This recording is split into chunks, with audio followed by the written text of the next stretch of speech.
Hello, everyone. How are you today? I am Merle Singer, the Relationship Miracle Worker, and I have a podcast that you're tuning into right now. And that podcast is Merle's Pearls of Wisdom, my special wisdom, workplace wisdom, where I give advice on relationship issues at work.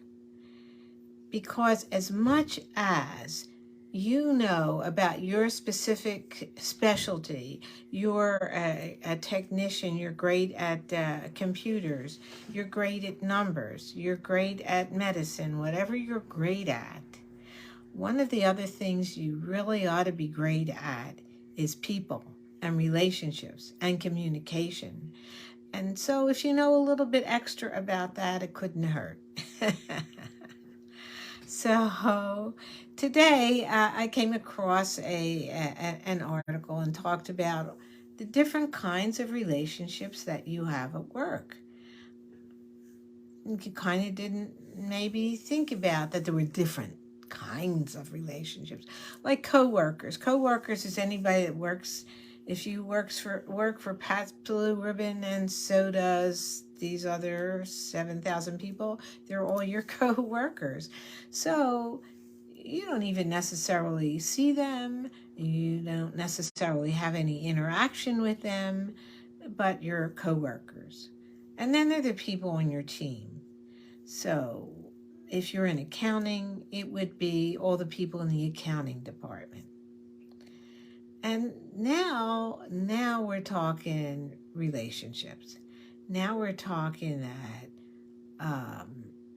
it's important that you're able to interact with them in a way that's pleasant and positive, and that you're secure enough and able enough to get your point across and say, yes, I agree. Oh, yes, I agree with you. That's really true. But there's also this part to think about. And it's a gift that I hope you work at developing, at acknowledging whatever is good about what the other person said, no matter how much, never mind the part you disagree with. Just pick the part that you agree with and say, yes, I agree with that. And don't say, yes, I agree with that, but say, yes, I agree with that. And here's another perspective on this part of it. It's really a gift that you give your coworker, your team worker, as well as a gift you give yourself when you have learned how to acknowledge them graciously and still give your opinion. You know, you're allowed to disagree. Here's the trick. Disagree. Don't be disagreeable.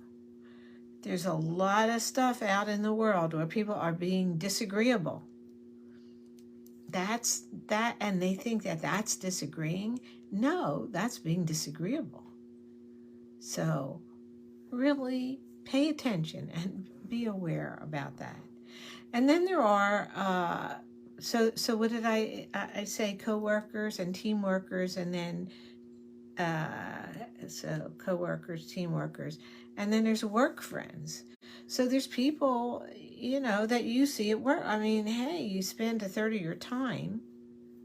So there's a third of your time at work, a third of your time at home, and I think a third of your time sleeping. And give or take, different what your situation is. I talked to someone at midnight. It was 2 a.m. where they were. I was trying to get an airline ticket, and their baby cried in the background. So they were working. They were working at night because usually the baby was sleeping. So, but the baby woke up this time. we as people are amazing how we integrate the different parts of our lives together. We can't necessarily separate them so specifically, much as sometimes we try. But here you have work friends, and these are people that are your friends that you spend your spare time at work. You have lunch with them, you have breaks with them, stuff like that. And you might even hang out with them after work. But even though it's this interpersonal relationship, um, you kind of keep it to the work, and you might not even be friends out of work, but it's all of you are a support system for each other at work. And since you spend a third of your time at work, did I mention? Yes, it's a really good idea to have a support system. So, work friends are a good thing. And, I'm going to talk about mentors and mentees. And I'm going to talk about it really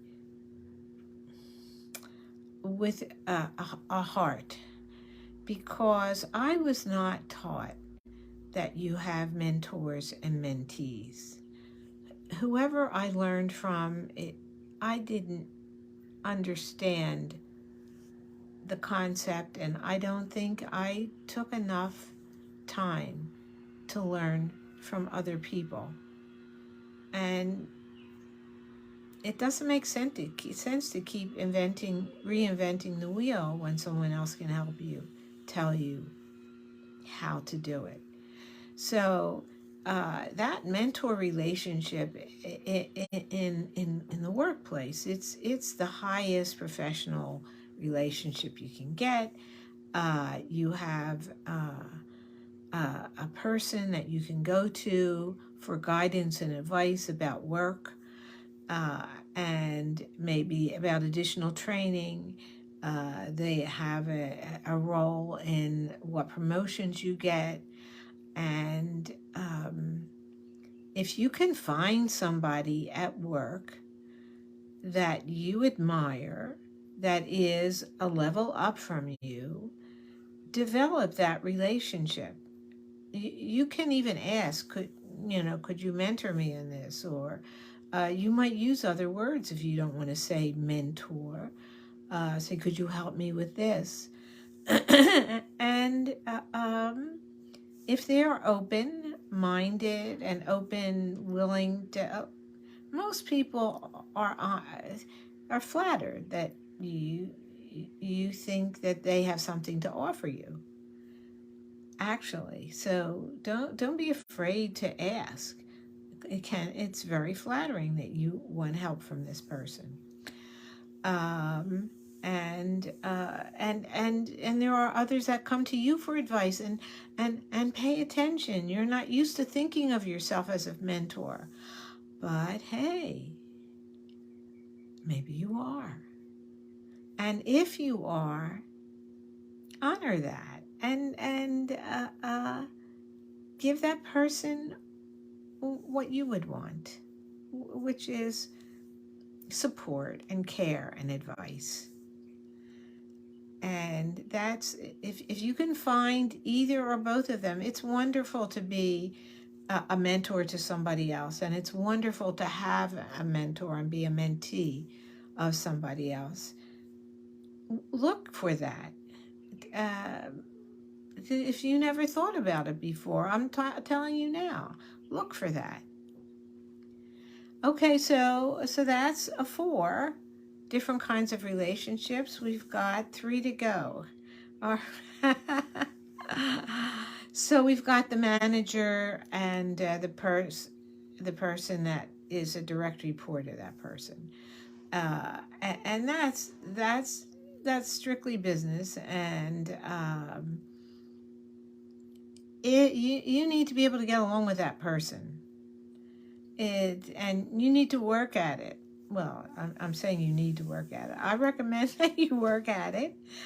And but if in fact it's just someone that is not, just doesn't do it for you, you just cannot relate to that person doesn't relate to you, start looking around for another job, really, because it's very important to have the person you directly report to be somebody that's in your corner and somebody that you can feel you can trust.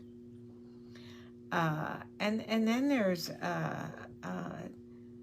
your office buddy. Some people call it your office spouse because it's such a close connection. Writers. That's I I am not in the showbiz milieu, but I do hear about writers that often are partners that work together a lot and um, do all their work. It's a great opportunity when you have somebody with you, another person that you can bounce things off of. Certainly in writing, that comes in really handy, but in all, whatever business you're in, whatever the medical field, I think people can work together. The nurses and the technicians with the doctors should, and it works best when everybody respects and is able to accept help from and is able to give help to another person on a regular basis. It's very rewarding, and it's a great way to work. It's a great way to spend a third of your life. So as you have that, don't take it for granted. That may be more important than a raise. It might not. But think about it. So, and then, what could be more than that is if basically that person turns out into a life friend that you do things with, you care about at work and at home. And it may be a pure friendship. It may develop into a romance. I think romance and the workplace have their own issues. I've talked about it before, but it happens. You spend a third of your life with these people, so it's not surprising that people meet people they fall in love with at work. But that's the different. Those are the different relationships that you have at work, and there are things you can do. You can build trust. Clearly, that's going to help. Clearly, respecting everybody. Please, please. You don't have to know what kind of different kind of relationship you have. You don't have to even be working, by the way, to respect people and be aware of how you're behaving. And when you goof up, say, I'm sorry. And be inclusive. I like being inclusive. I used to have friends when I was younger. These friends were here. This friend was here. This friend was here. It's I mush them together. If it's a New Year's Eve party or whatever, wherever you're a friend from, I mush them together, and that works out really well. So work on your communication. Be aware. I think if I want you to remember something out of this, I should say that I got it from from Better Up. I think it's betterup.com, so you can check that out. But really, be conscious. That's what I want you to come away with.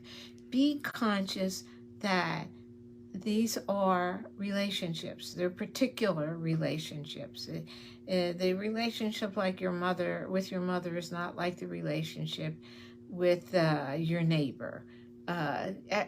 So be aware of that and be respectful of all the people in your life, no matter who it is. If it's a person that's down on their luck and on the street, you don't have to have a full-on conversation, but you can say hello, be respectful, and move on.